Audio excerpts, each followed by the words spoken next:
Hello everyone! Ito nga yung video na ito ay naganap pa nung Martes. Pero ngayon ko pa nga lang na-upload at nagawa ng voiceover.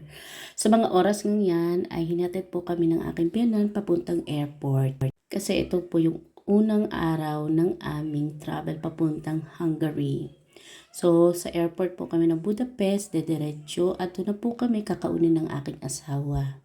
Bali first time po ng aking mga anak na sasakay ng eroplano.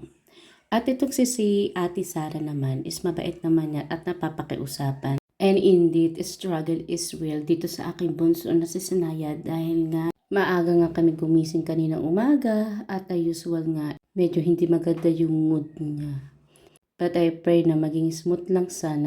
So finally nga ay nandito na kami sa eroplano at nakasakay na nga kami at nagsisimula na nga lumipad ang eroplano na aming sinasakyan. Thankful nga ako dahil nakapili nga talaga ako ng maayos na pwesto. Dito kami medyo sa pinakadulo para malapit sa CR. Para if ever nakakailanganan kong palitan o magsi-CR itong mga anak ko ay mas madali na para sa akin.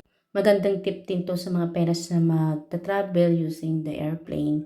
So dapat talaga dulo kayo at mas maganda kasi para hindi tayo makaistorbo ng mga ibang pasahero at the usual malapit sa CR at mas malapit din sa exit. Sa mga nagtatanong dyan o magtatanong pa lang sa mga magta-travel po outside the Philippines, ay kailangan po ng permission ng isa sa parents kung solo lang po kayo magta-travel ng mga anak ninyo.